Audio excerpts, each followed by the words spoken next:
And it is 6 o'clock, so we will respect the time of those who showed up on time, and we'll just encourage any latecomers to come a little bit early next time. This presentation will be streamed on Facebook, and it will also be available on YouTube and our webpage on Thursday, but it'll be on Facebook streamed live right now, and it'll live on there forever.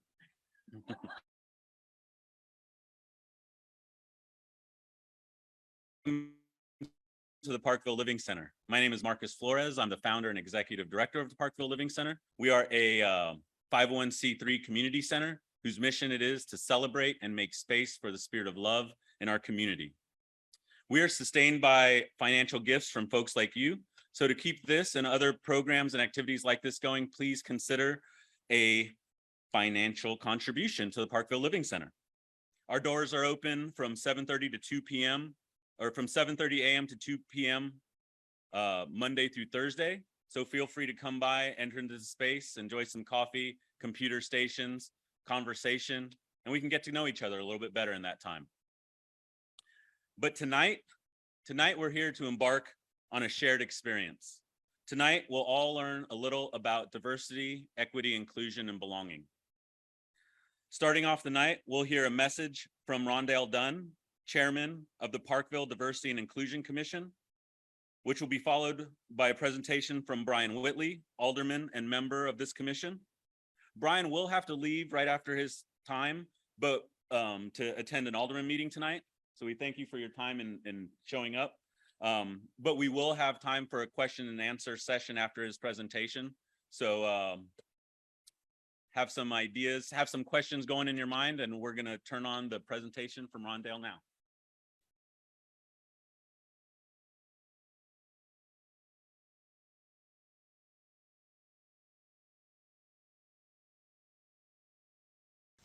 Hello, my name is Rondell Dunn, and I serve as the chair for the Parkville Diversity and Inclusion Commission.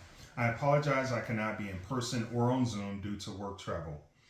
I will take just a few moments to speak about the purpose of the Diversity and Inclusion Commission. I want to start by thanking Marcus and the Parkville Living Center for this opportunity and the wonderful work you do. I also want to thank Alderman Whitley for being there on my behalf, as well as your sponsorship of the commission. Thank you to the mayor and all city officials for your support, as well as to the Diversity and Inclusion Commission members. I've lived in Parkville a little over 2 years, and I absolutely love this community. When I learned about the formation of the Diversity and Inclusion Commission for Parkville, I wanted to get involved and be a part of the continuous endeavor to make our community better for everyone. There are 6 pillars to our charter, and I want to take a moment to cover them. First, we want to promote community awareness and education on the value of diversity in our community. Second, we want to promote equity on the basis of economic status, race, color, religion, gender, national origin, ancestry, marital status, physical or mental disability, sexual orientation, or gender identity. Third, we want to evaluate and develop actionable equity recommendations to be used to examine and strengthen policies, practices, services, and programs.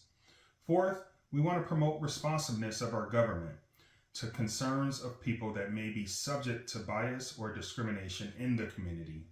Fifth, we want to encourage the creation and continuation of community equity, diversity, and inclusion awareness efforts, programs, and activities that are available and accessible to all community members. And finally, we want to address ad hoc requests related to diversity and inclusion from the mayor or board of aldermen. We are excited to take on this work and look forward to future opportunities to engage and create change for the betterment of everyone. Thank you so much.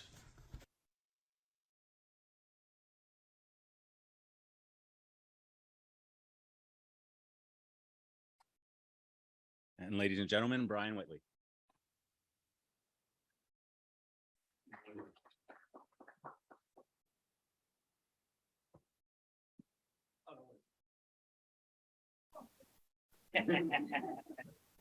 I have my stopwatch on so I can keep track of time here, so I don't run over. Chairman Dunn gave a great presentation on the 6 pillars of the Diversity Inclusion Commission for the city of Parkville. Of course, the Diversity and Inclusion Commission got started in May of 2021. This was a decision based on the mayor as well as mine on promoting diversity, equity, inclusion within the city of Parkville and perhaps in the surrounding community as well. We based our initial ordinance and information on the city of Clayton, Missouri, and the city of Lee Summit, Missouri, and Kansas City, Missouri. I pulled together their ordinances and looked at and saw kind of what they had put in place there and what might we be able to borrow from them and putting into for the city of Parkville. We worked with our city's legal department to make sure everything was proper with respect to this, and we put it forth before the Board of Aldermen and the mayor, and we've had a couple of meetings about that in 2021. And in May 2021, we're able to make that move forward. And really, there were three components that we wanted to share in terms of the history. One was that the Board of Aldermen and the mayor at the time and currently believe that great communities are those that are enriched by diversity, where opportunity is universal, and inclusiveness is a fundamental principle. We know that currently and in the future, the only way we can become a strong and stronger community is that we get the diversity, include everybody into the decision-making process in terms of the championing and the different initiatives that we have within the city and listening to others and using that feedback to build even a stronger base, stronger community. The city of Parkville has a long tradition of valuing character and community commitment. Again, one of the ideas on the Diversity and Inclusion Commission is to foster community inclusion, community thought, working together for common purpose and common causes. This is actually one of the first commissions that we have in the city that's kind of a humanities-based commission. Up to this point, they've always been very technical. So we've had planning and zoning, where you say, hey, I want to put a business here, and this is what the rules say about zoning. Or we have a TIF commission, the Tax Increment Financing Commission, where a business says, hey, I can bring in jobs here, but I need this amount of money to make it a go. And the decision is based on economics. We have other commissions like the CLARB or the Sarka Parks Board, and they look and see, we have this amount of money, we want to put this park in place, and this is how we do it. This one's actually a very different committee from any other committee that Parkville has. And it's one where we want to bring in a lot of discussion, a lot of dialogue, bring in members of the community, have shared experiences, share our ideas, and move forward in a direction that benefits the community. And there really isn't a technical, there's not like a right or wrong on this kind of thing. It's about getting all the input from everybody and trying to make decisions that are, we think, in the public good. The Board of Aldermen also wish to ensure that the core values are maintained, and to that end, it believes that the establishment of the Diversity and Inclusion Commission to provide an additional resource and special insight and guidance on matters of equity, diversity, inclusion can assist the board in that effort. One of the items that I wanted to champion early on was in our human resources department about our hiring policies and practices. Are we going out and recruiting? Do we recruit from the same pool of applicants, the same universities, the same schools, or the same affiliations? Are there other ways that we can go and expand that pool so we can get a more diverse pool of applicants that we can review in terms of those applications and make decisions that we have the best people and the best and brightest people here for the city of Parkville? There's also the police component on that. The police department is very involved in efforts and working with community policing and understanding trends and working with the community. We have a number of events where we go out with Shop with a Cop, or we have a book bag event that they just had last week where they had 16 kids have bought school supplies for them and helping out with the community. They also have events where an underserved family is chosen. Last year they got a used car, but a car, and they were able to get furniture for their apartment and things like that in Parkville. So there's certainly need in Parkville, and the folks in leadership in Parkville understand that, recognize that, and are taking some initial steps in terms of moving forward in a positive direction there. So those are three pillars. Chairman Dunn gave the 6 duties and responsibilities of the commission. We invite everybody to attend the commission. All our meetings are live streamed. They're also recorded similar to your event here, Marcus, for in perpetuity. So you can go back and look at all the meetings. We have all the agendas, all the packets on there. We meet the second Monday of the month at City Hall at 5:30 p.m. So there's that, but it's always 24/7 live stream on demand. You can go and look at the meetings. You can also send emails to the city administrator, myself, Chairman Dunn, or anybody on the commission if you have any concerns. One of the charges that Chairman Dunn said was address ad hoc requests related to diversity and inclusion in the community from the mayor and board of aldermen, but also from residents. So if there's something that's on your mind or you hear something or something like that you want us to consider, please bring that to our attention. We get police reports. We get those each week, so we kind of know what's going on in the community. And yeah, there are people that yell out racial slurs, and people call the police to investigate or to review those types of things. It's an unfortunate fact of society. I think one of the things that our commission is looking forward to is helping with education. We're partnering with Parkville Living Center and Marcus Flores and shared experiences, shared community, kind of getting us to better understand one another and work towards each other and be respectful of one another. I mentioned the second Monday of each month at City Hall at 5:30 p.m. We have agendas and packets and all that material there. One of the charges that we were working under with the former mayor, Mayor Nan Johnston, was a couple of signs that were downtown when George Floyd was murdered, and we had the Unity March here in Parkville, which was attended by, I think, about 500 people. I was a member of that march as well. Those two of those signs were taken down, and there were pockets of the community that had concerns one way or the other about kind of what do we do with those signs? Why were the signs taken down? This commission's charged. We've had meetings on January 10, February 28, May 9, June 11, and then just this last Monday, talking about those signs. And we had Dr. Westcott from Park University. We had the Platte County Historical Society. We had individuals from Weston and community members talking about the intent behind those signs, the meaning of the words within those signs. We want to make sure that whatever Parkville puts out there is an accurate reflection of history. It's also respectful for all populations, and it's also inclusive. So that takes time to get that right. There are other initiatives that we have out there working with Main Street Parkville in terms of having a history wall from indigenous peoples to today. We're talking about the different experiences that different populations had right here in the Parkville area.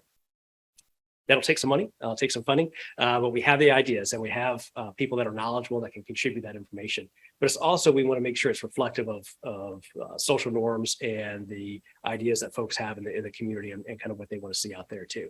So the idea is going forward, we'll have information on our announcements and our packet and agendas. You can get on Facebook or Twitter or Nextdoor or Textcaster. And if you're a Parkville resident, you get a quarterly newsletter in your mailbox. And those are all options that we have for extending the information, the invitation to everybody in this room and everybody virtually to provide your input and feedback on those types of things. Let's see. So I have about 5 more minutes. So that's kind of our focus right now. HR items, police items, a couple of signs in downtown Parkville, kind of what we do with that. Working towards partnering with Marcus Flores and partnering with the school district, and what are things that we can augment at the city of Parkville, that Park Hill school district's working on, some of the initiatives that they're working on, how we can kind of facilitate those and build those and bring those into the way we have our governance in the city of Parkville. It takes a village, it takes everybody contributing, it takes everybody's ideas to make sure we're a better place. And those are kind of our partners on that. We're also partnering with some of our neighbor cities like Riverside and Gladstone, and sharing ideas and what works and what are some new initiatives that you're working on there. And are there some things that we can adopt for Parkville? Is it the right time? Is Parkville the right place? Do we have the funds for it? Do we have the inertia for that? So all those are great ideas, great things that we're kind of working on. Again, we've only had maybe 6 or 7 meetings since we started. We started May 2021, but we submitted requests for volunteers in the committee in the community to form the committee, which didn't happen until the fall of last year. So I guess in 8 months, we've had about 6 or 7 meetings. We're excited about the opportunities that lie before us.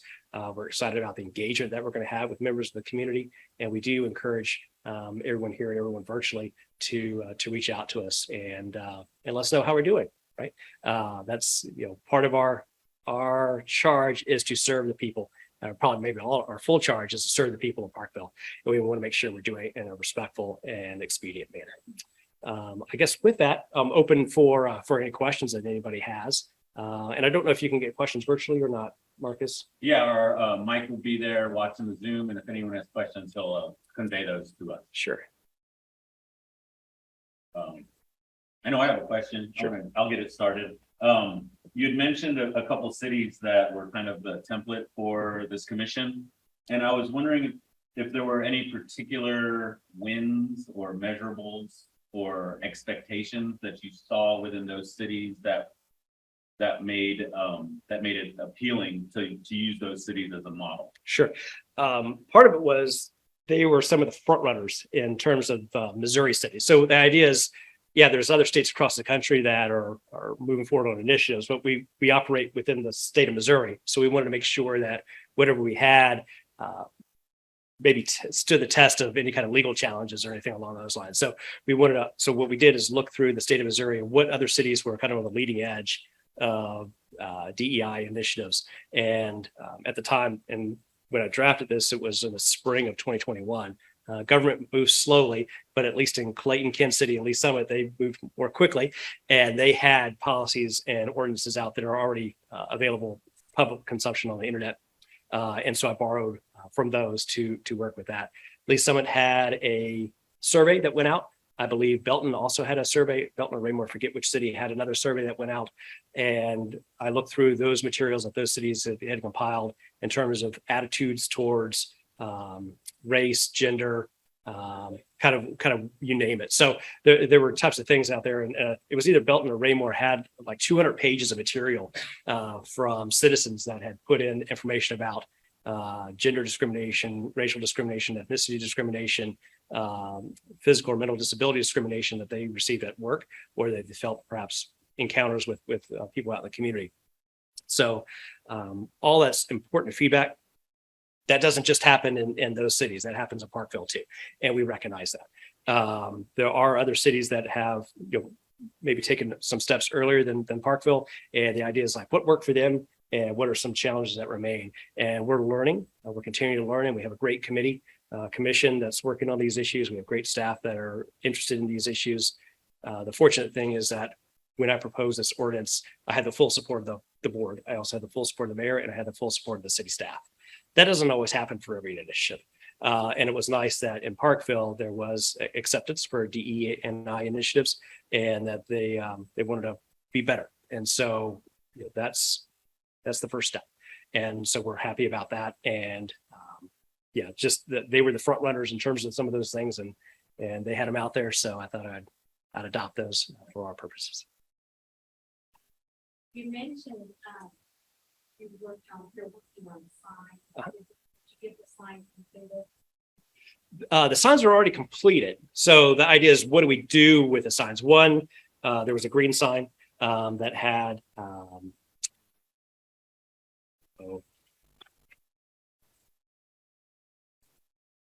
see if I have a text on that.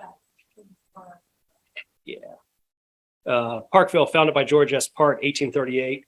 First known as English Landing River Port on Frontier Steamboat Landing, Slave, Tobacco, and Hemp Market, home of Park College, founded in 1875.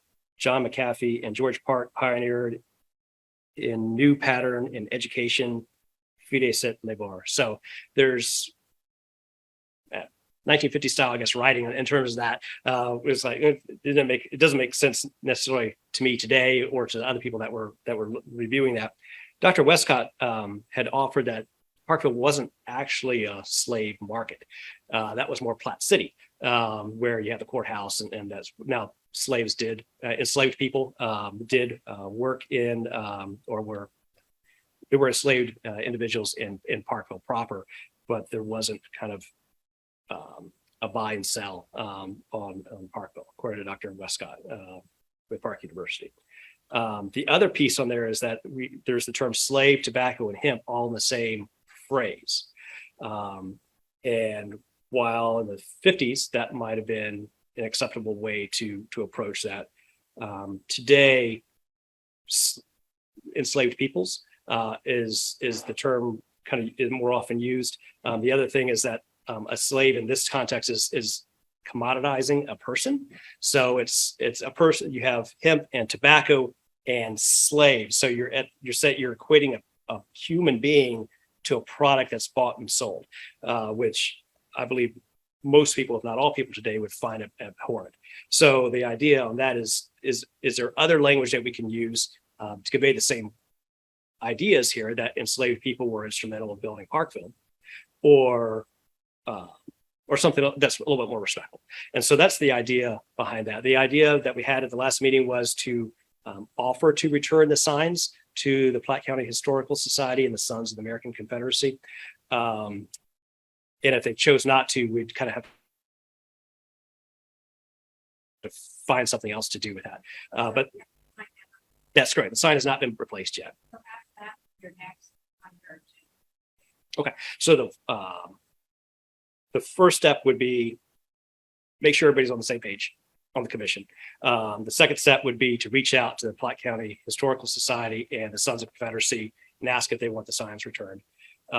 If they do, okay, we would require commission action at our next commission meeting, which would be the second Monday of September. And then it would be moved on to the Board of Aldermen for consideration in October. If the other important thing is in September, the second Monday of September, we're going to have an open hearing for everybody. So people like, no, I want that sign there. That's not what it means to me. They can come and speak to us. If somebody says that's awful, why are you even considering even just destroy the sign? That feedback's important as well. Or if people like, hey, we like your idea, explore that.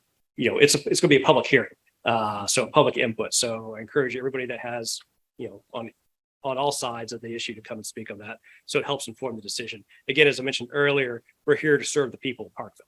And we want to hear what the people of Parkville have to offer with respect to that. We'll get that input. We'll make a decision.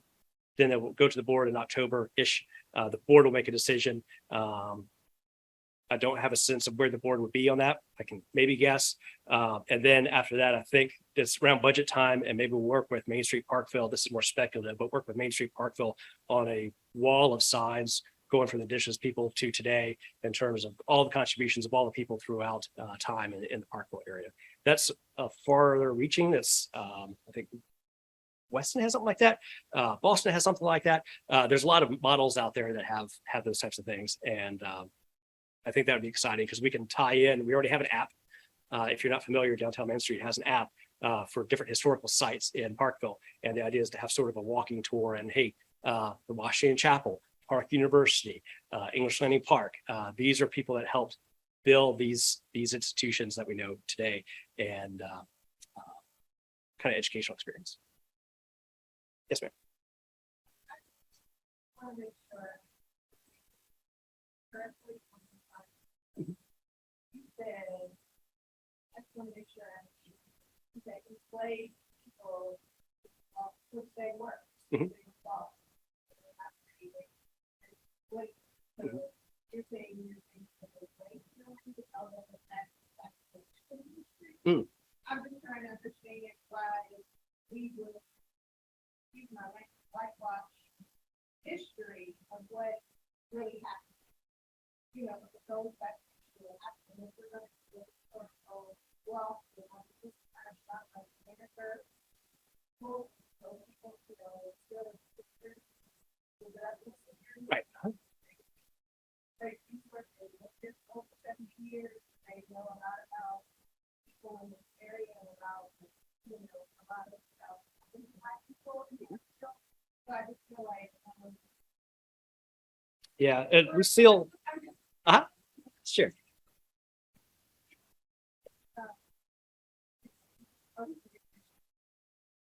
Sure. Uh-huh.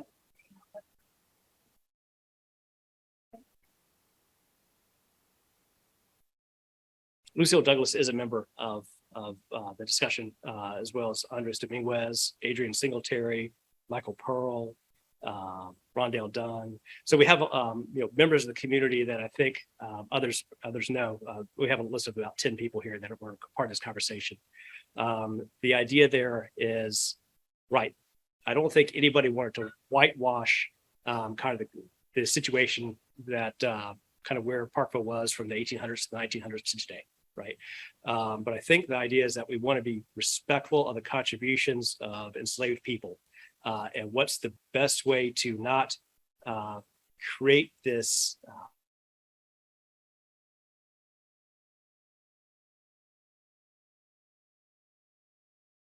institutionalization of castes within the population, but kind of understanding that 1800s, 1900s was a difficult time for people of color, for enslaved people, and being respectful of, I guess the idea was not to perpetuate discrimination, not to perpetuate dehumanizing individuals, was the refrain that we heard from people that were part of the discussion groups, of focus groups. And that's why the term enslaved populations, enslaved people was the preferred term. It's don't perpetuate this dehumanization of putting people in the same spot as hemp and tobacco.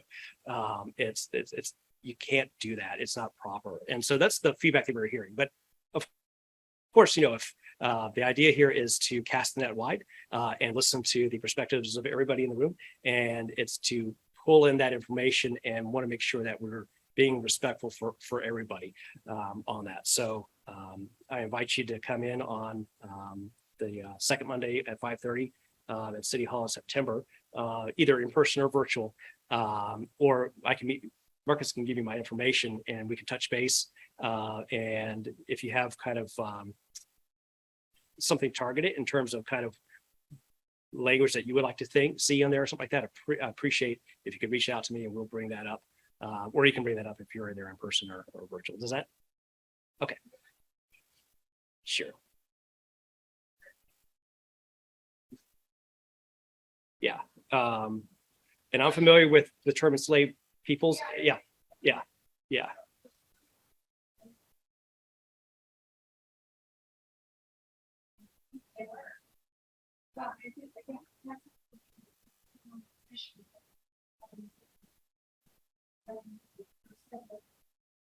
She's not saying maybe it's going to say that she could have been better than that would be.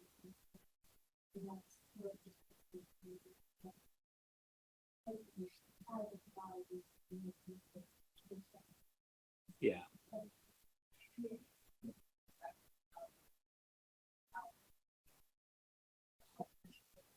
In other words, like, nobody's arguing, so I got engaged from somebody. Sure. And thank you both. And the idea was don't perpetuate dehumanization. But there are lots of ways to do that.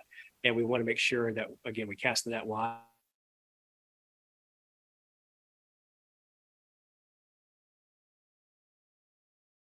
The contributions of individuals that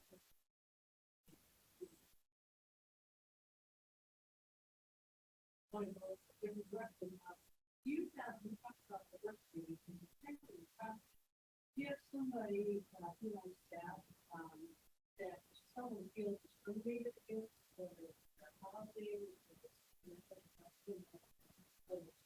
police, or any of that. You have a person that can go to how do people get called? we don't, right? So, there's a lot to, yes. And like an ombudsperson or something like that can assist individuals. That's been part of the discussion. But as of today, Parkville doesn't have a position like that. One idea would be to come to the Diversity and Inclusion Advisory Board here, the Parkville Diversity and Inclusion Commission. And they could at the public, but they could also email the commission members with a complaint or question directly. If I could ask, I guess, maybe the last question, since your time is wrapping up, and it speaks to what I'm hearing, and it's, what are your guiding tenets? Is it the voices in the room Do you have a framework you fall on? Or is it really just the participation of the people who are speaking to you? Right. And so that's a good question, Marcus. As I mentioned earlier, this is a new commission for Parkville. It's so different from everything else we've done. Before, it's all been technical, hyper technical, zoning, tax increment financing, neighborhood improvement districts, community improvement districts. It's been financial. It hasn't been discussion about really tough to address issues like what we're facing in terms of kind of what we're looking for in terms of the signs and in terms of being respectful for to all members of the population and how we cast their contributions in history. And it's important for people to come forward to us and let us know what their thoughts are. We have a diverse commission that's in charge of this, but again, they come from their own worldview, their own lens, right?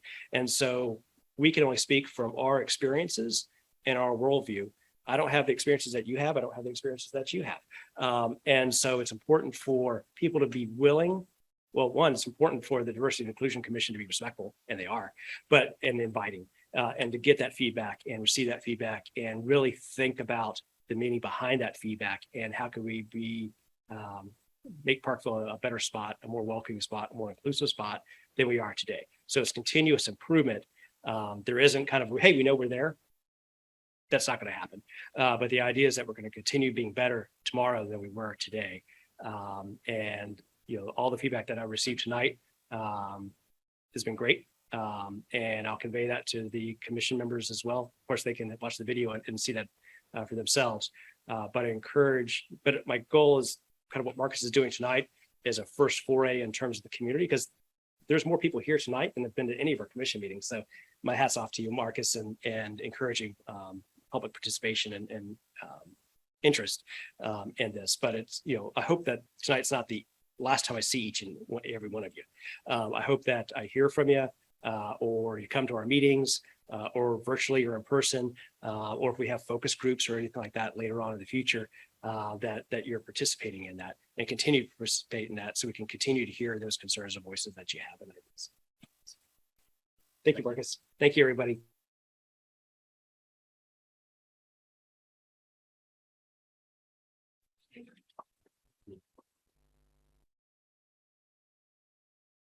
All right. Thank you very much, Alderman Whitley, for coming, for fielding these questions, and for inviting all of us to be a part of this ongoing conversation. I think it would be a lot easier if there was a textbook that helps us guide our way through this, but I think this is something we have to develop as a community and something we need to recognize when and if we are actually listening to the full community. And so I think, yeah, these little steps will get us there, and we're still on the march. So thank you very much for attending, and have a good Alderman meeting. All right.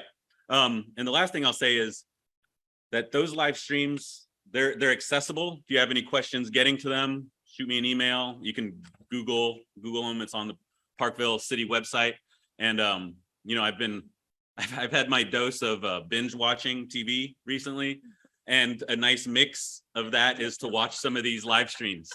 So maybe just throw one of those in when you're on your 4th or 5th hour, no, whatever. Anyways, I digress. So, but seriously, our next speaker is Micah Rose Emerson, anti-racism organizer through the Presbyterian Urban Ministry Network. Micah. Okay.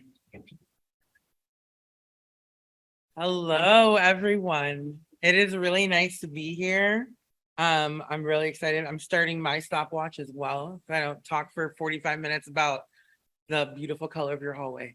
I want to just tell you a little bit about what I do with the Presbyterian Church USA. I am the Anti-Racism Organ and Immigrant Ministry Network. And all that means is that I come alongside Presbyterian churches and other communities that are involved in the Presbytery and with the PCUSA. And I come alongside and tend to, I give talks about diversity. I give talks about race.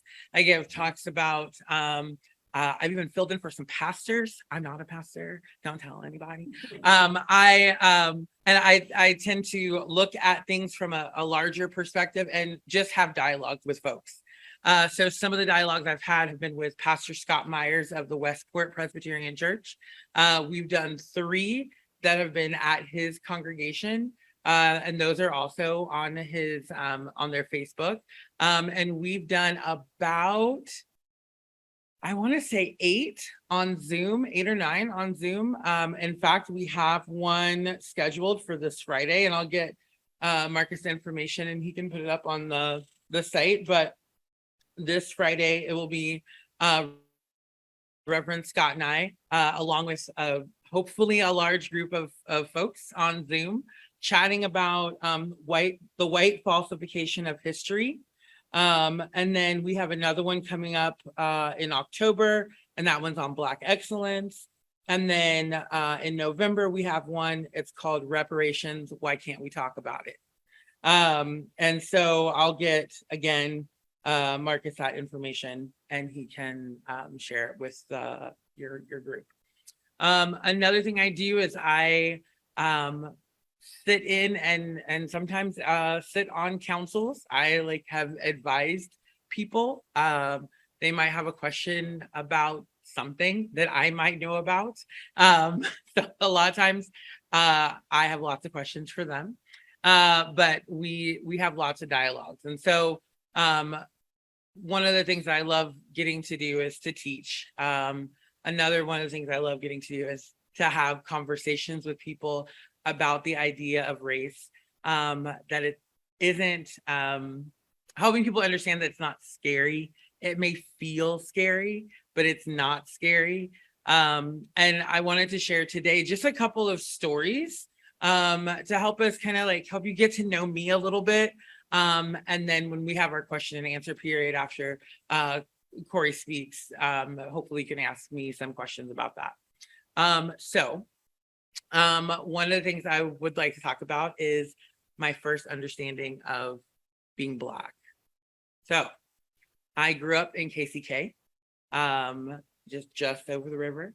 And I grew up in the downtown area of KCK, went to public elementary school, and have 2 Black parents, both college educated. My father played for the Kansas City Chiefs. My mother worked in the mental health field, and I have 3 sisters. So my neighborhood was very diverse. They called it Little Mexico City because most of my neighbors were Mexican. So I grew up sort of speaking Spanglish, which was probably really frustrating to my parents. As a little one, they're like, "What are these words you're saying?"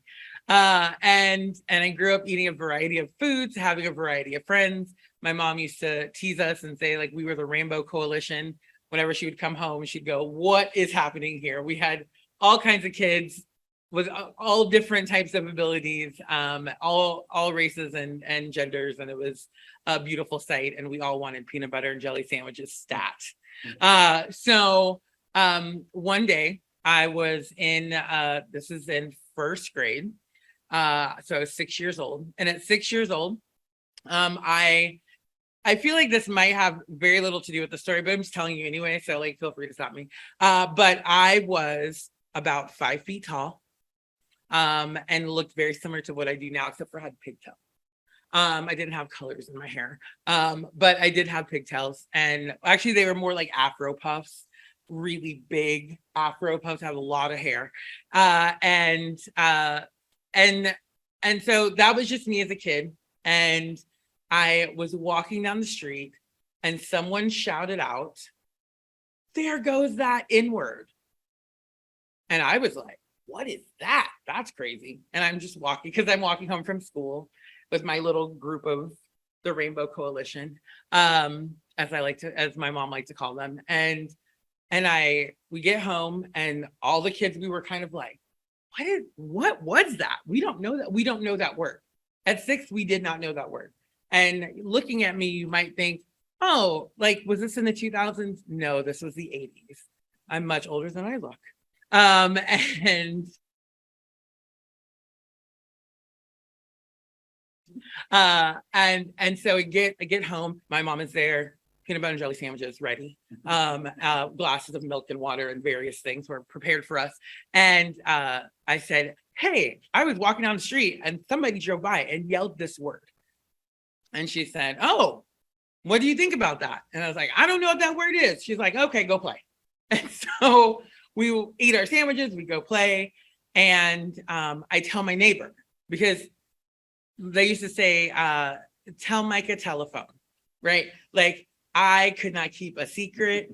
I was telling the world, hey, this happened when I was walking down the street. What do y'all think?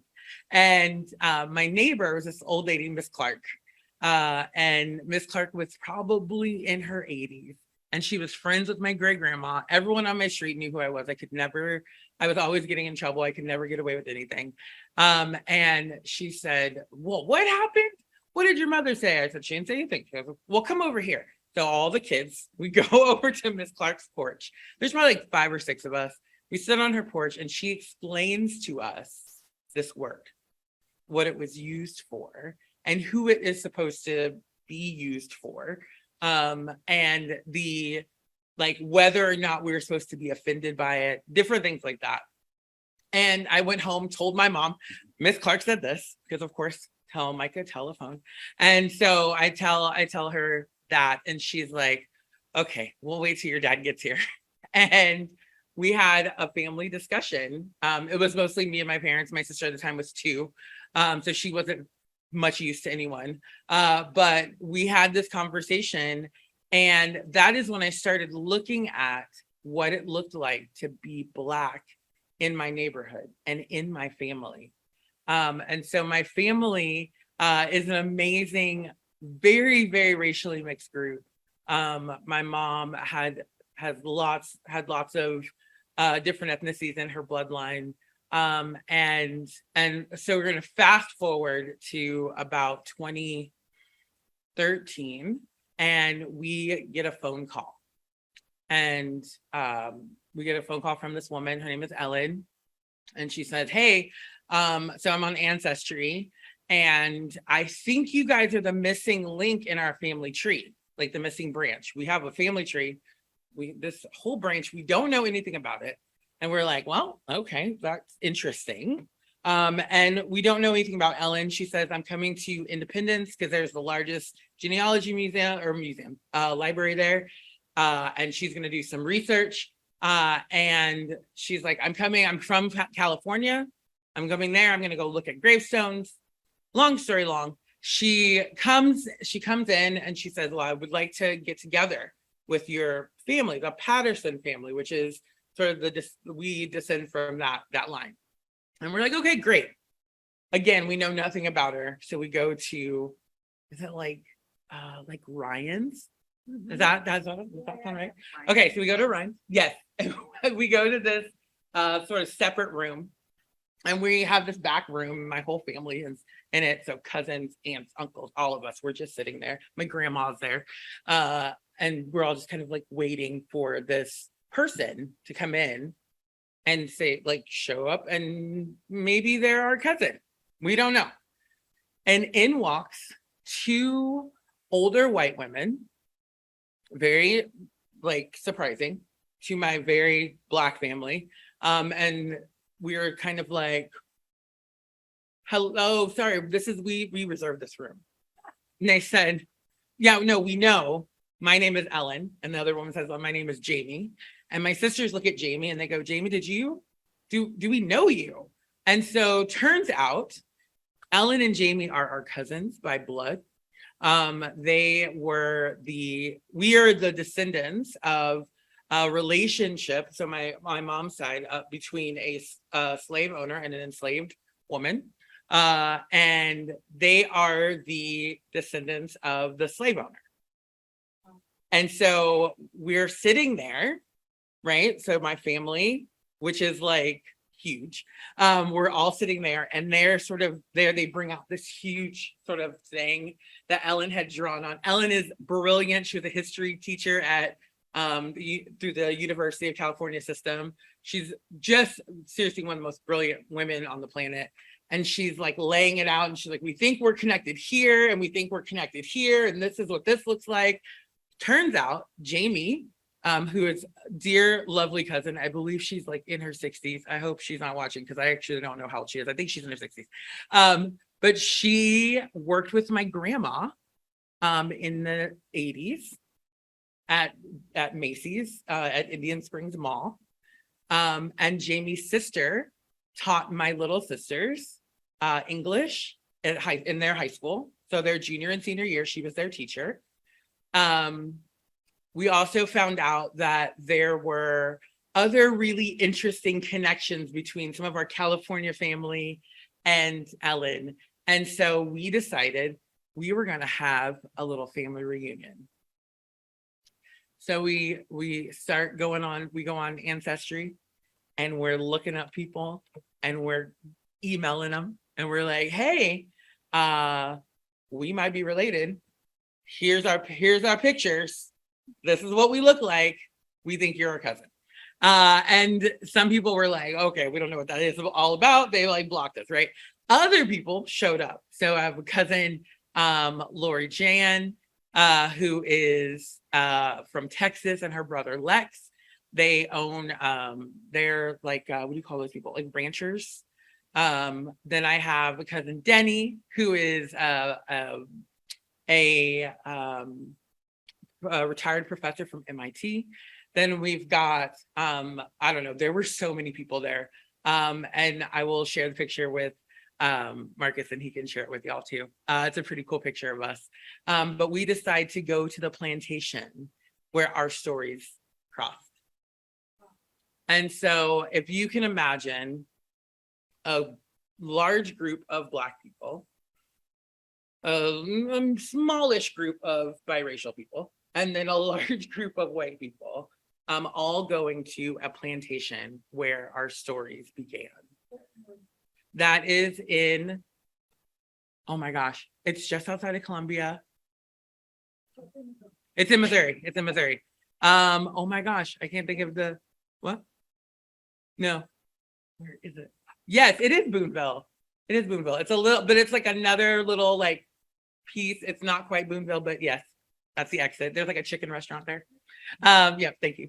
Are you a part of my family? Yeah. Okay. You never know, actually. So we all go, and we're standing on the land, right? The land that my family worked and owned. They owned people and they worked the land. In my blood, right? I have the blood of the slave owner and I have the blood of the enslaved. That is in my body. And probably most Black people in America, that is very similar. And so we have to deal, right, with that dichotomy of like, well, I'm here and this is my privilege, and I'm here and this is where I'm marginalized. And so that's essentially where I came from. And there are some amazing pictures that we took while we were there. All of us sort of gathered around tombstones, like the bodies of the slave owner and his children are there. The house that his brother lived in is there. It's like leaning, it might fall over. But the land is still there. It's owned by a man who is amazing. He's a rock star. We like him a lot. Can't remember his name, but he was really kind. And there were cows everywhere. But there were, at one point, we were like washing off the gravestones. And we were like doing etchings, like taking the etchings off. And I remember standing back and watching cousin Lex, who is oh gosh, he must be at least 6'8", just gigantic. White dude with a big old cowboy hat, because he's from Texas, from I think College Station, and big old cowboy boots, holding the hand of little Tony, who at the time I think was 4, Black, and just like looking up at him.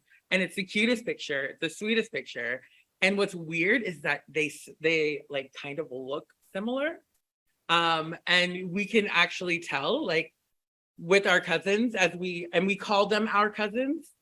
They call us cousin. Like, if we were friends on Facebook, you would see on my, I'm getting married in September, and I'm getting a lot of like, cousin, I can't find the link to the website. Cousin, are you getting married? Cousin, who's the person you're marrying? Cousin, right? So we call each other cousin, and happily. We have worked through a lot of what that looks like, that tension. And I want to say to you, I told you that story so that you can know a little bit about me and a little bit of kind of how I jumped into this world of talking about anti-racism. But I also want you to know that talking about race is not bad. It is not, it is sometimes precarious. Feelings can get hurt. There is a lot of times there are people who feel really responsible, and there are people who feel sort of like they don't really care either way. But there's oftentimes people are like, how do you talk about race? And I'm going to leave you with these three things. One, you got to talk about it. You just got to talk about it. And you talk about it. I'm not saying you talk about it on Facebook. It's probably not the best place to talk about it. On the social media, might not be the best place. But if you can find a friend and just unpack a book, unpack a reading. James Baldwin is a brilliant writer who was writing forever ago and has lovely things to say about race and culture and class. He is amazing. So if you can unpack a book, talk about it. 2, find a friend that is not your same ethnicity. And I say find a friend, I mean, it's awkward. It is super awkward to make friends as adults. It is even more awkward to be like, hey, you're white. You want to be my friend? Right? It is super awkward. But also, it needs to happen, right?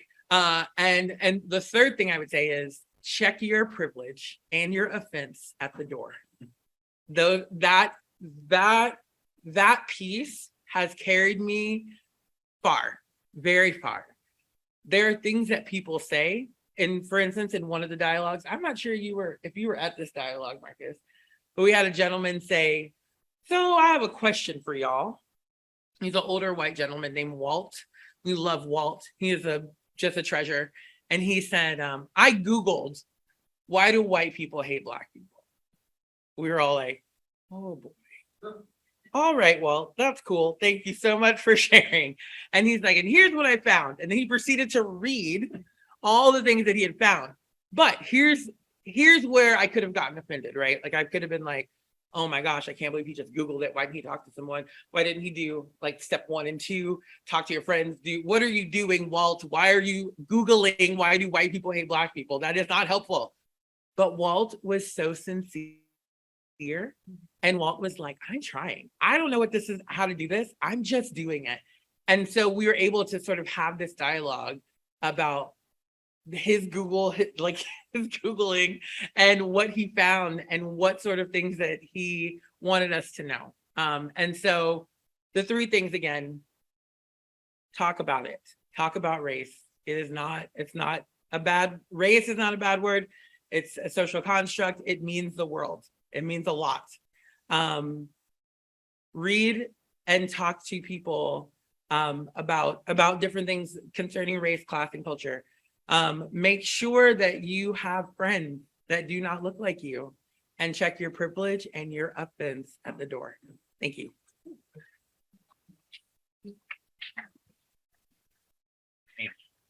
Thank you.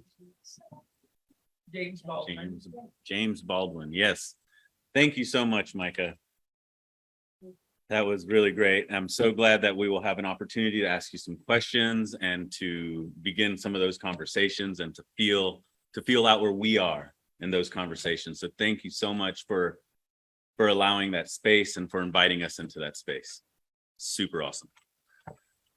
Last but not least, I am so excited to invite Corey Wallace, the Engagement Director at Della Lamb. So I'm going to introduce myself and I'm going to talk a little bit about what Delalam Community Services is, because I think that would be helpful. So my name is Corey Wallace. I am a native Kansas Citian. And this is my hometown. I always start by saying that. I'm proud to be from here. I've lived in multiple other cities. I've lived in Charlotte, St. Louis. I've lived in New York City, and I always come back here because I believe in the people here. This is the only city other than New York that I've lived where people wear our own city merch. Like, that is very powerful to me because it says we have hope in where we are going. And we are proud of what we are building here. And I'm proud of what we're building here. So I work at a place called Delalam Community Services, and we do many things at Delalam. Delalam Community Services has been in service to vulnerable people in Kansas City for 125 years.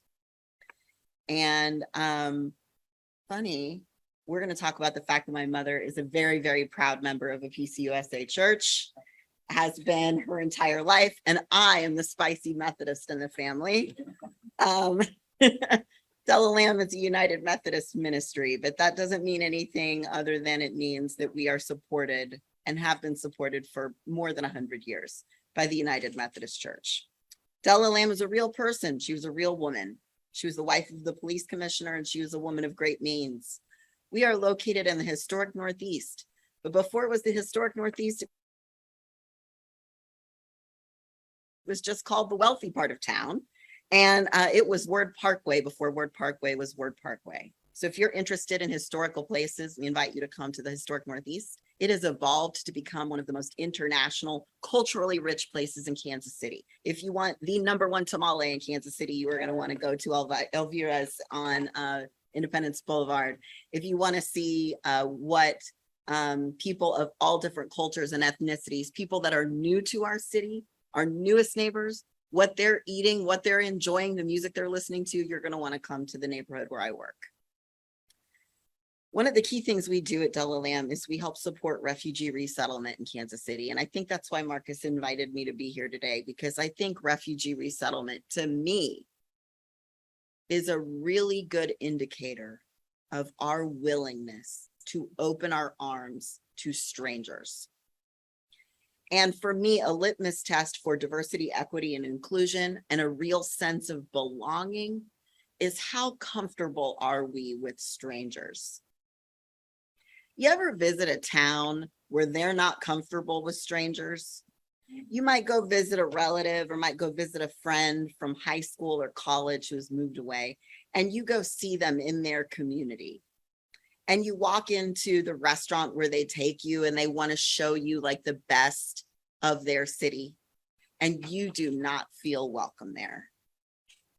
I do not want to live in a place where that happens. I happen to live in Briarcliff. I love Parkville. I'm here all the time. I was at the farmer's market this Saturday.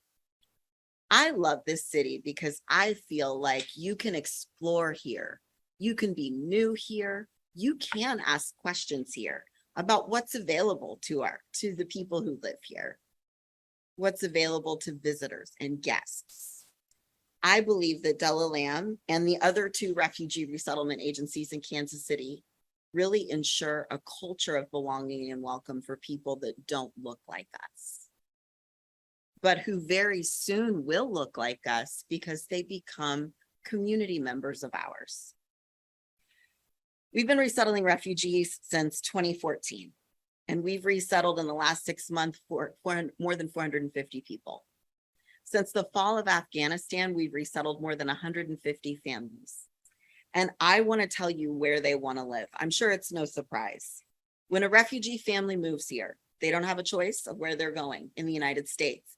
They don't even have a choice to come to the United States. They get assigned here. There is no dignity of choice for refugees.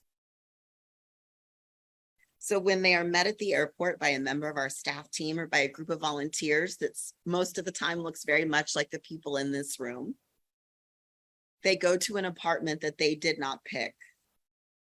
It is decorated with materials that were donated to them that they did not select. Now, it's very nice, and we're very proud of that work, and our volunteers work extremely hard to provide an experience.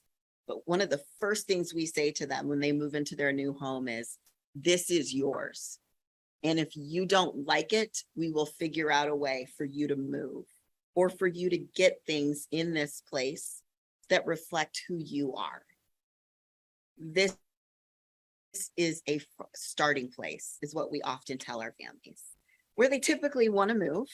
No surprise, just like most Kansas Cityans, they want to go north to Parkville or they want to go south to Overland Park. Without exception. They want to go north or they want to go south. You have a community of Somali Muslims in this city who have enriched Parkville for now almost 20 years. There is a woman who works in our office. Her name is Kadra Aden. She has 3 kids. Her 2 sons went to WashU and St. Louis University. Her daughter attended the University of Kansas. Kadra Aden was brought to Della Lamb, learned English at Della Lamb, her and her 7 siblings. Her older sister works for Kansas City Public Schools as a Title IX administrator, does great work there. Her mother is still living. Her father sadly passed away, but they all arrived in Kansas City and received services at 2 places, Della Lamb and Don Bosco. Kadra met the love of her life here in Kansas City. She immediately moved to Parkville, and she says, Pori Somalia is not my home. Parkville's my home. That's a sign that our city can expand and that we have abundance of things here that can meet the needs of all different types of people. And to me, that's a sign of great things. When I think about diversity, equity, and inclusion, I think about stories. So the stories that were offered tonight and the questions that were asked tonight are reflective of the fact that we want to build a community where we can talk about how to make all of our dreams happen. How do we want our community to look? That is the question that we ask our volunteers a lot.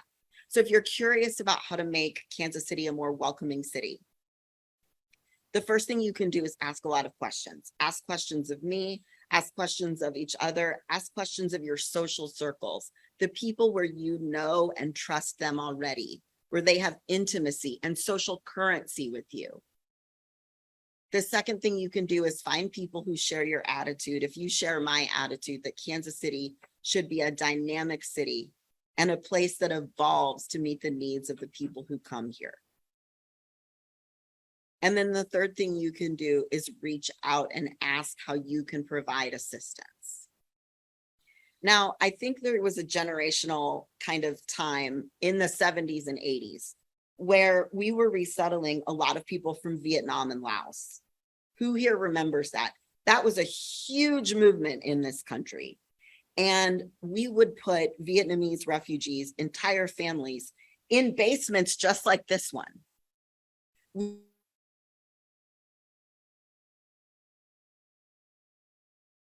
Host them in parsonages. Like we would put whole families and we would just plop them in our communities. And you know what those resilient human beings did? They stayed here. They started businesses. They gained independence. They joined our churches. They joined our schools. They started educating their kids here. They got jobs. They paid taxes. And now they are part of the fiber of our cities. We've seen that happen again and again and again with people from Afghanistan and the Democratic Republic of Congo and Laos and the Sudan. And we will continue to see it as long as there is strife that's existing outside of our borders. So what we need to do is really lean into the questions about what does affordable housing look like? How can we ensure that schools are a place where every student has the opportunity to learn? How can we create resources where people who do not speak English can access support and community? The reason I mentioned that third one is because the number one question I get is, do they speak English? And I always answer by saying the refugees that we serve 9 times out of 10 do not speak English. If there is any member of the refugee family who speaks English, it's typically a person under the age of 12. 40% of refugees are children. There are over 39 million refugees walking the earth right now.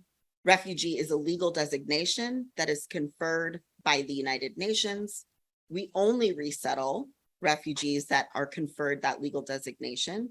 And it means that we serve fewer than 1% of the 39 million refugees. I'm talking, when I say we, I don't mean Della Lamb. I mean every single refugee resettlement agency around the world. So when people talk to me about concerns of flooding of refugees, or you know what, there's just so many foreigners, there's so many people. And if that's your attitude, I will sit and listen to you. I really will. But I will tell you that if you meet a refugee, you are literally meeting a walking miracle. Imagine having to go to the DMV and fight for your life, not just a driver's license, fight for your literal life every day for years. That is what a refugee parent is experiencing. The average time that a refugee is not resettled in any given place, and that includes a camp, is 10 years. And it's gotten worse in the last 3 years. So I'm excited to do the work that we do. I'm proud to do the work that we do. I was going to tell you why it's so important for us to ask critical questions about English language learners.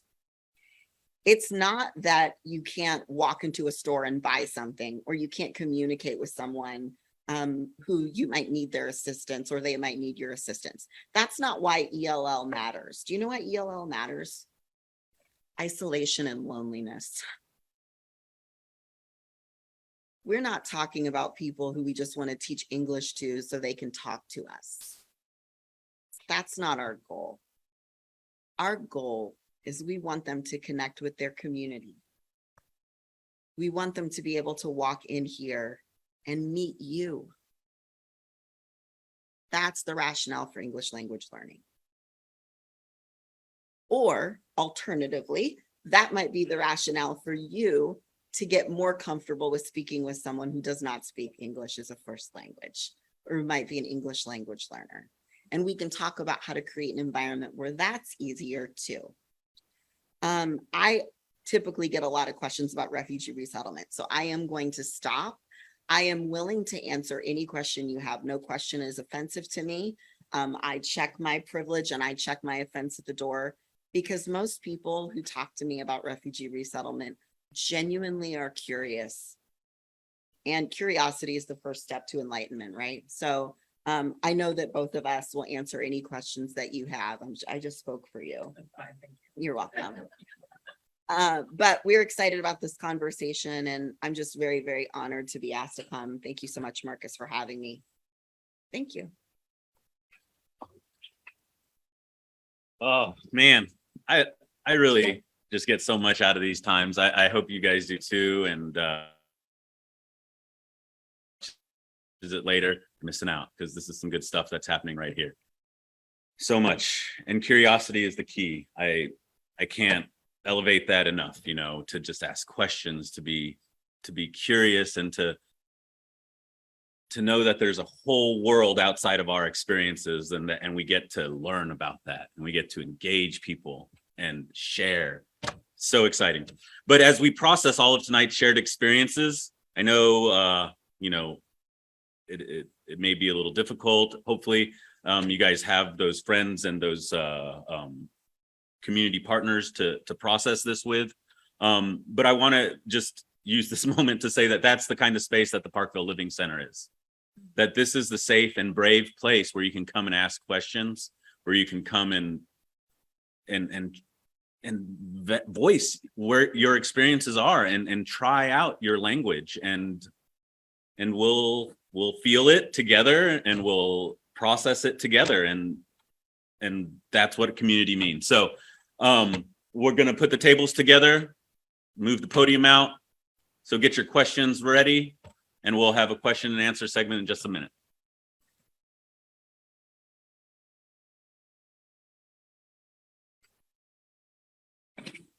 Get you guys to stand up on the table this way. Thank you. All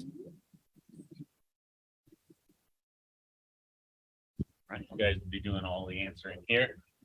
One thing I will ask though is that you repeat the Well, question. yes, For Zoom, Yeah, for the Yeah. people on Zoom. on it. All right, so let's open it up. family members, but when I talk to them, immigration or refugee, they feel like, wow, there's just too many people trying to get into the US. Mhm, Where the just is, mhm. you know, and they'll, somewhere in the background, yeah, there's been somebody that came, probably from Europe, but did so in the United States and, well, they came to Ellis Island for. Right, the romanticization of Ellis Island. How do, I guess, how do we talk to our family or friends about people that see refugees or even immigrants as a threat? So that's my one question. My other one is, how do we make it easier to settle or to be citizens and every, is that? have we made Is that a goal? it possible to be citizens? I mean, It's difficult, but it's doable. So I'll answer the second question first, because that's the easiest one, which is crazy to say immigration policy. It's the easiest question to answer. There are pathways in the United States for refugees to become citizens. So that was the first question. The first question I'm going to answer is, have we made it difficult for people to achieve citizenship in this country? Ultimately, that is the goal for most people who come here. The backlog right now, with citizenship attorneys, most citizenship attorneys will tell you that the immigration process typically takes around 7 years. The first thing that we do is register our clients for services that can help them access citizenship in 7 years. After they have 7 years of paying taxes, after they have 7 years of education and engagement and programming. I'm going to speak to the first question. It's a good one because most of us want to have productive conversations with our family and members and our friends about things that we might not agree on. I know you can contribute to this too. The first thing I do when I talk to somebody who starts to what I call like offer talking points that I know came from a particular point of view is I just let them share all of them. And I sit there and I really do like neutral face myself. And I just sit and I listen and I say, so these are some things that I've heard before. I acknowledge I've heard these things before. And then I typically say, most of what you've said, to me, I understand what you're saying. But then I try to offer some things that they might not know. And that's the way I say it. I say, you might not know a few things. Did you know that 40% of refugees are children? Did you know that refugee is a legal status? I offer that. And that refugees are some of the most documented people on the planet. That there's a 22-step process to receive even access to the United States if you are a refugee. And that includes vaccinations and being fully security vetted multiple times before you even access the Department of Homeland Security interview. I also acknowledge that all of the facts that I'm giving them might not make any difference because what they're hearing affirms what they believe about themselves, which is this. My family and my ancestors did it the right way. And those stories are worthy of celebration and protection. And if I'm getting that that's their worldview, right? That's what they believe. I hate to say it, but I'm in a place where I have decided to acknowledge that and not attempt to change their mind. I believe we're in a place in kind of political or societal cultural discourse in this country.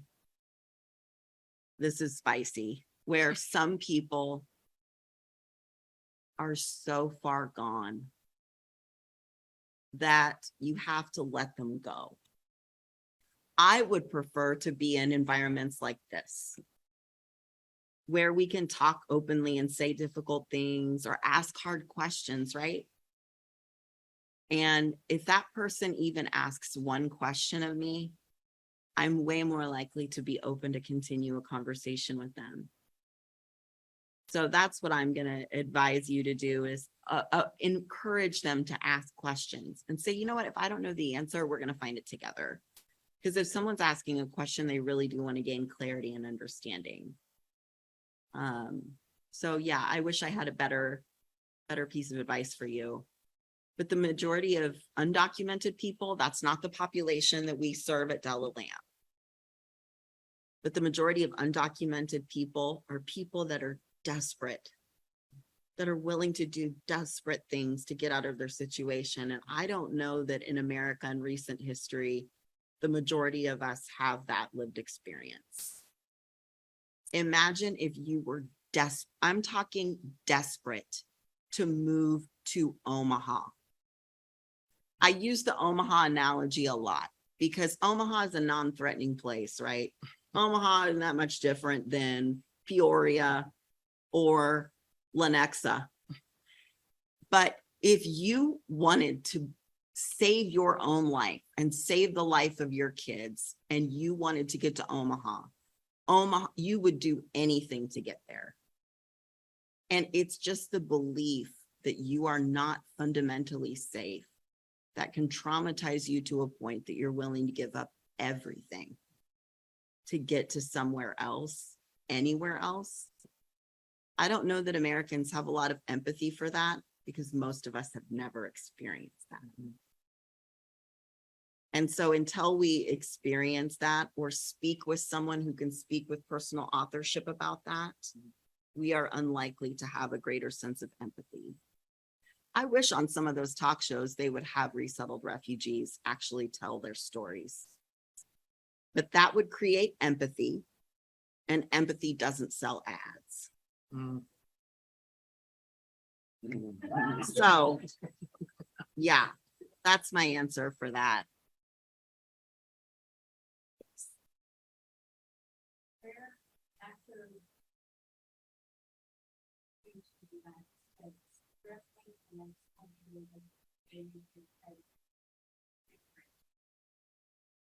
Canada, that's the right answer. I will say Canada has had a process in place for refugees that we're trying to replicate here in the United States. It's called community sponsorship. And what community sponsorship is it's essentially groups of people, just like this group of people amassed right here, who say, we are going to work together as a team to sponsor a family of refugees.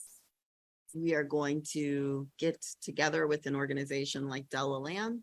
We're going to learn about how we can support refugee resettlement. We're going to go through training and we're going to figure this out together. We're going to be assigned a family. We're going to greet them at the airport. We're going to set up their apartment. We're going to work with their case manager to get them acclimated to our city. We're going to welcome them here. Canada has been doing that for 40 years. We started that process in the 70s, and then we stopped that process, and now we've returned to that philosophy, and we believe that philosophy is successful. But I will say, undocumented people and people who are moving around with more resources and means, so we call those resourced immigrants. Resourced immigrants are trying to get to Canada. They're also trying to get to parts of Europe. It is very, very difficult to get to Europe. It is also very, very difficult to get to Canada. If any one of us in this room decided that we wanted to move to Canada permanently tomorrow, it would cost us around $20,000. And so imagine if you're a non-resourced immigrant, you're trying to get to a place like the United States, Canada, Europe, it's difficult. I will say the majority of refugees end up in camps in Lebanon, Pakistan, and some parts of the continent of Africa. And they live there for many, many, many years until they are lucky enough to go through the 22-step process and then get assigned a country around the world. We have a presidential determination number. A presidential determination number determines how many refugees can come here. And in the last administration, our presidential determination number was around 27,000 people. And that means no Muslims. No one from a Muslim facing country. That's not a lot of people. The places where there's most global strife and genocide happen to be Muslim countries. So now the presidential determination number is around 120,000. And we have the resources to accommodate that many refugees. By the way, that's not the amount of refugees that have entered the United States. That's the presidential determination number. So that's like the end, that's the ceiling, right? So yeah, that's per year, but yes.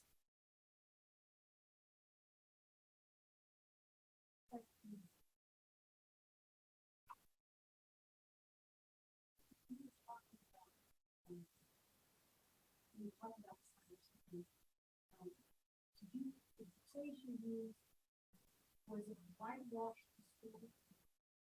You go to that story of the black slave or what happened to the African Americans. I think you were talking about the woman behind you, but yeah. What was the whitewash the story? It wasn't me, but I think she was saying, why are? Oh, me? Yeah. Oh, Oh, sorry. That's okay. I don't know that I used that phrase. I don't recall using it. she did behind you. No, yeah, I don't think I use that. I also know that No, Yeah.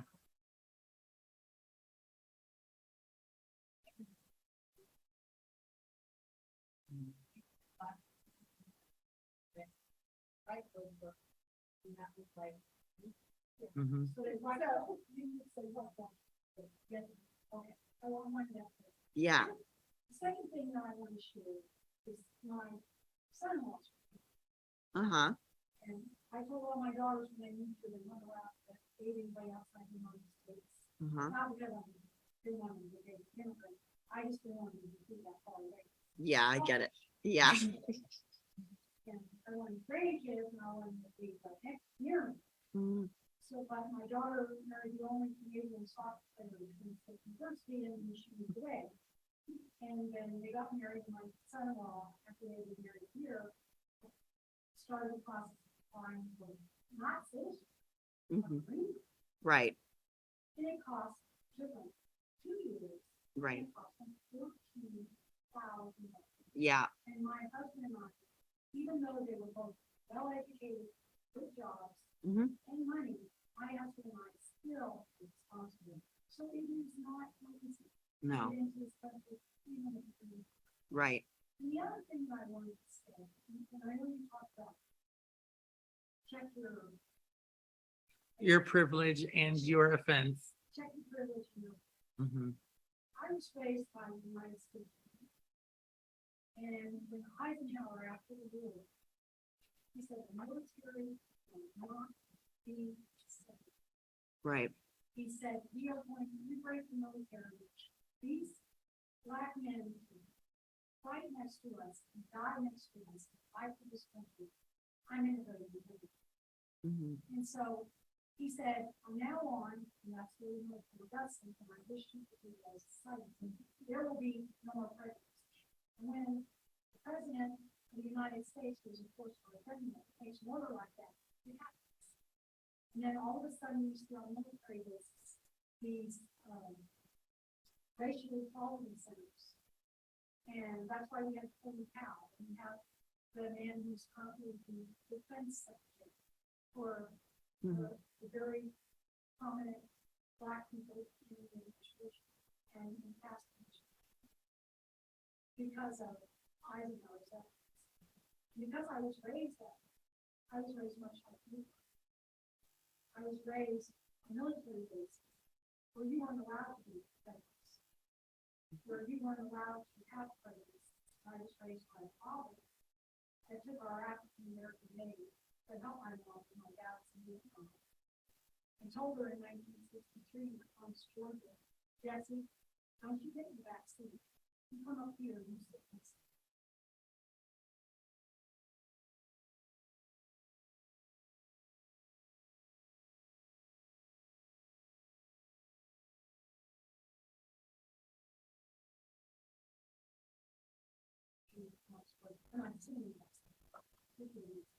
I wish that we put in place, like you said, we all check our privilege. And that we start from the point where it isn't fair. The racial inequality of the prejudice. When I have someone that says or expresses something to me that is prejudice, I just don't go. I just walk in my enlightenment. And I wish we could all just start with it. It's unfortunate that we have to go back to it and try to fix everything to come here to be in this room. Well, you said you wish a lot, and I just am gonna repeat that this is a place where those wishes turn into action. Yeah. And so, you know, we don't have to wish, we have to act. And so that's what we're doing here, and I don't mean to cut off any answers, but I do want to say that that's exactly what we're doing. Right. So, And I think it's clever. You know, I had someone making 2 weeks for approaching them and not determining by the way they appear that they wouldn't know how to speak English. And I just came to them and talked to them like they were my friends. well, I'd love for you to come and visit and have some more of these conversations and unpack some of this more throughout the Living Center. Looks like we have a question out on Zoom. Okay, thanks. Sure. So, lots of affirmation. Like Heather, she has been like, first she said that you're the sort of story to enjoy your story as well. Thank But you. she asked, with multiple generations dealing with those new families that do you see a difference in how the older generation as well deal with race discussion versus That's a really good question. So the question is, do I see in my own family, and I can probably talk a little bit broader, older generations dealing with race differently than the younger generation? And I would say, yeah, it is a definite difference. And there's an interesting sort of, I wouldn't say separation, but there's an interesting way that I see, like my grandma, who will be, I think, 95 next week, on the 2 weeks, the 28th, we're having a party. And my grandma was raised very in a very wealthy area of Chicago. Her parents were pretty wealthy. Her father had a yacht. He also was with the mob, but that's a whole different thing. But you know, as a young Black woman, when she came to Kansas City, she was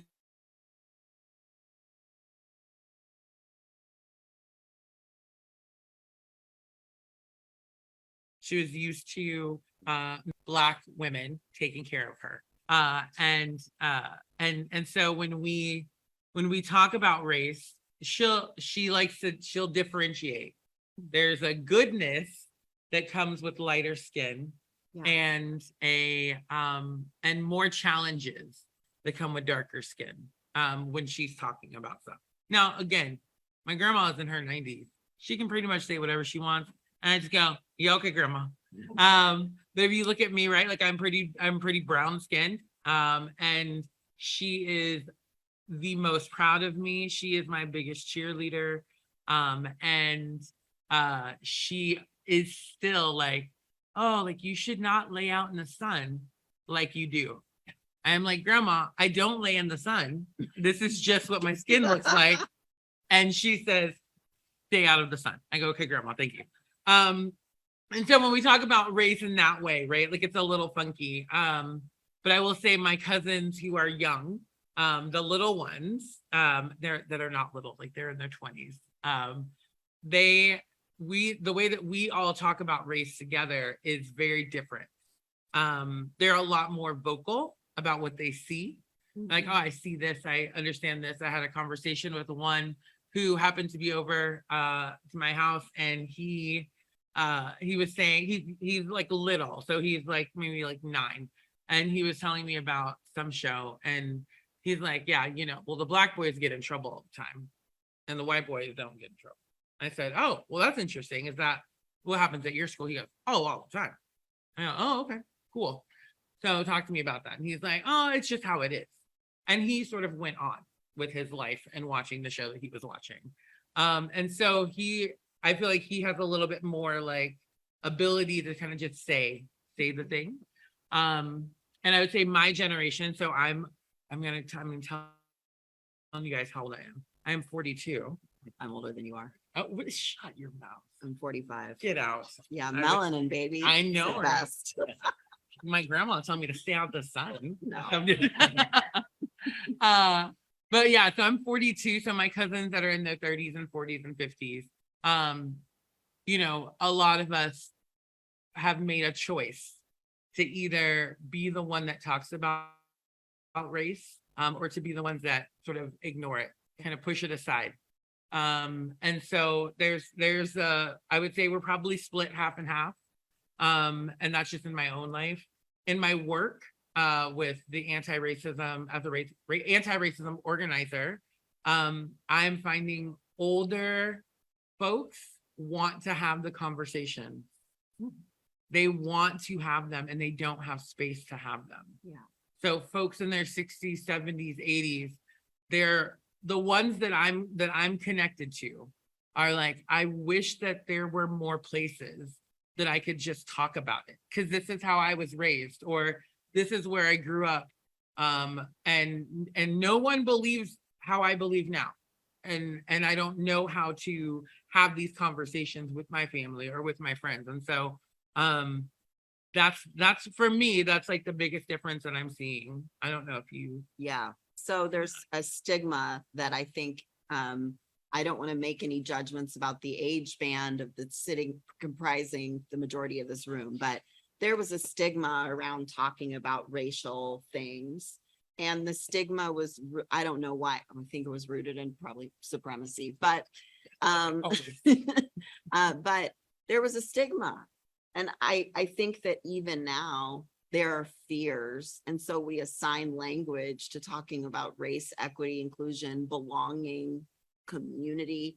We assign terms to them like critical race theory or things. And those are terms designed to scare us, to stigmatize these spaces. You are living, destigmatizing, talking about what belonging looks like in Parkville. Marcus has created a space where he's working to destigmatize conversations about what belonging means to us. And those are really powerful conversations. I secretly think there's a reason why people don't want us to belong together. And so we have to actively fight against that. And I think I love seeing people that are older than me or my elders, cultural contributors, cultural seniors. I love seeing seniors ask critical questions or lean into the conversation, because you are literally making it easier for me to do that and for her to do that and for him to do that. And so we need you to get comfortable with being uncomfortable, because you do make it easier for us. So yeah, I see people wrestling with stigmatization a lot. Absolutely. Thank you for that question. Yes. I'm curious, what else you said? Yeah. So tell me about. Yeah. Yeah. So the question is, where is my privilege and where is my marginalization? And I would say, so my mother is very light-skinned. My father was like this color, so we get this color. And because my mom was very light-skinned, we had a lot of access. Now my mom was born in the 50s. She was born in California. So that also gives me a little bit of privilege, right? Because of the way that California sort of just is. Right? They're more like, oh, like let's go surfing. That's all they talk. No, I'm just kidding. That's not all they talk about. Right. But there's a different sort of mood that comes from California. That she was raised in Kansas City by college educated Black women. And that is where that is privilege for women in the 50s and 60s to be college educated, Black women, especially women in general, but in particular Black women. And I come from,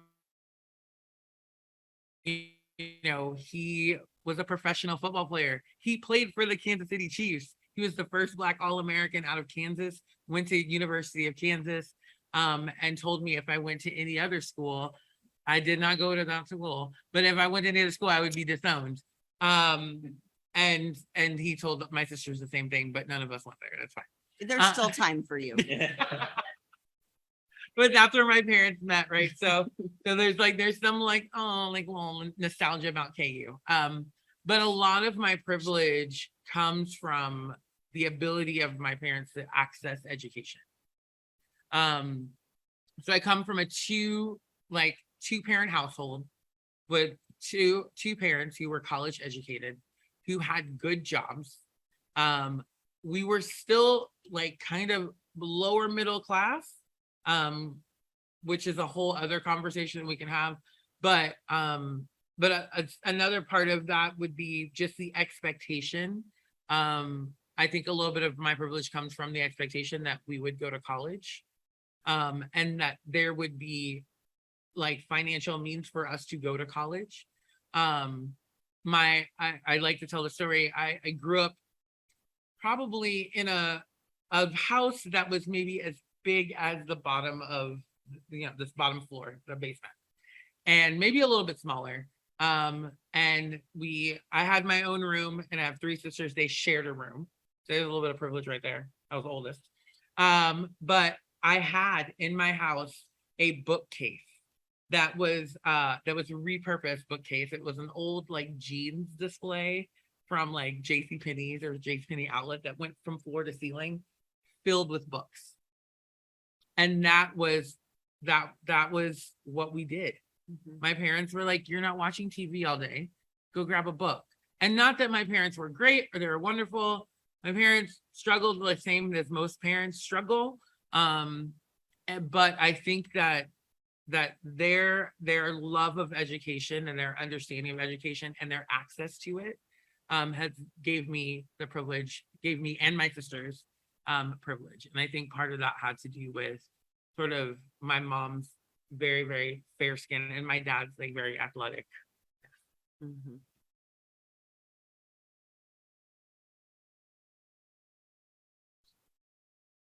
We talked about how to make it work. Yeah. So, so Yes, sure do. So first acknowledge that the people that are uncomfortable are American.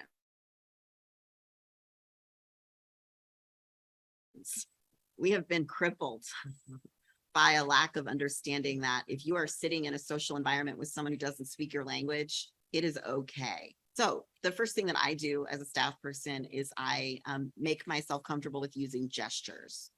The cool thing is that our refugee clients have been living in environments where people don't speak their dialect or don't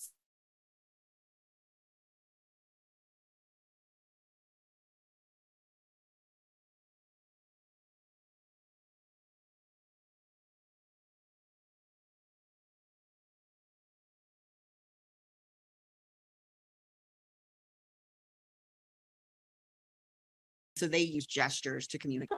So gesturing and pointing and a smile goes a long way.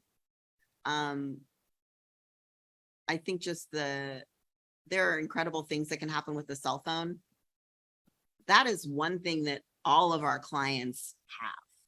They all have a cell phone. And the reason why is they use translation apps on their phone.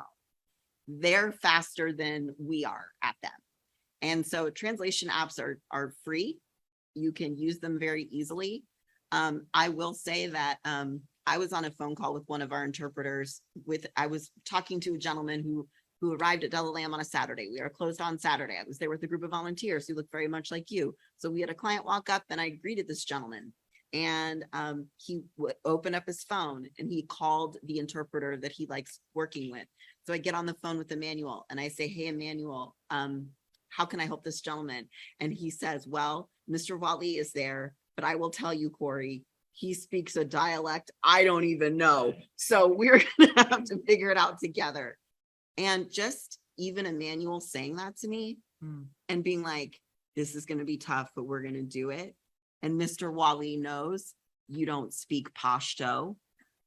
So just, I think it's a psychological mindset, right? Of just being like, they know you don't speak Dari, but they want to connect with you or they want to have a conversation with you. You can do that through gestures.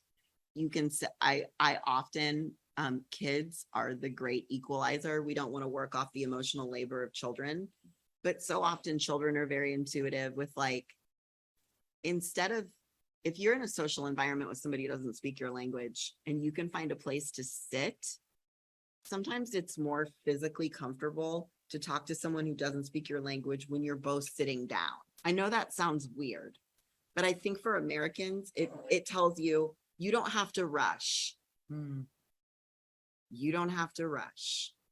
And I think for the person who is English language learning or the person who is an incredible speaker of Swahili, what it's saying is, I am here with you and we're gonna converse, or you're gonna ask me for what you need and I'm gonna do what I can to meet your needs.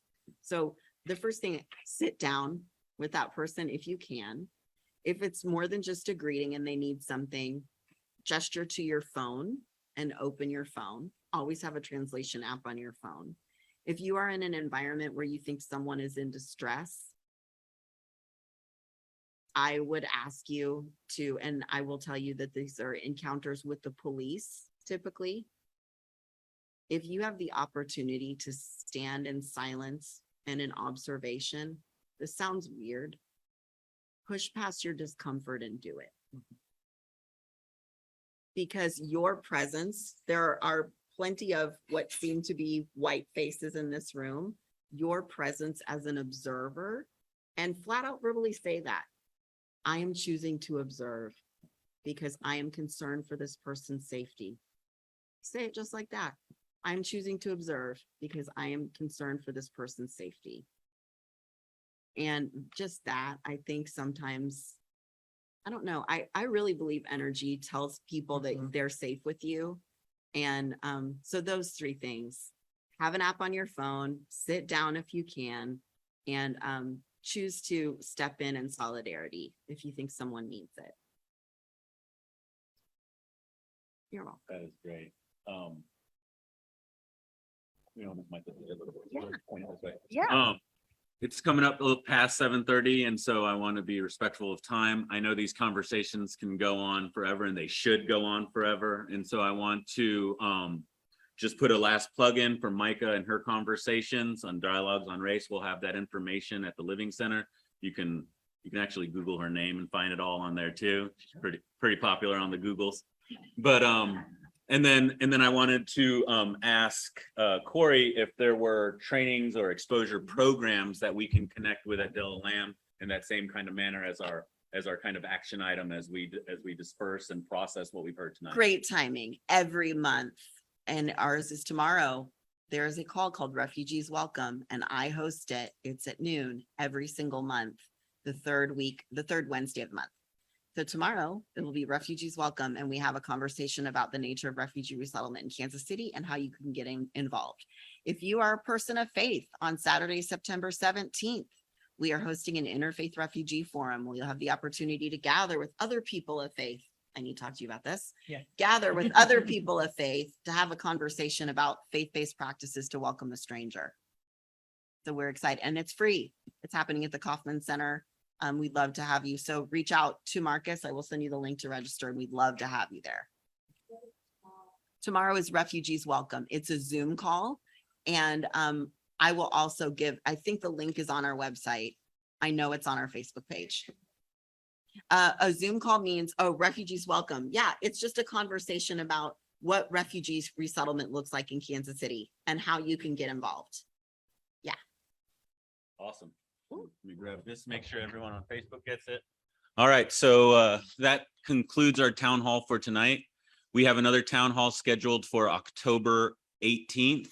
We're going to have the Platte County Commissioner candidates as well as the 12th District Missouri Representative candidates in this space.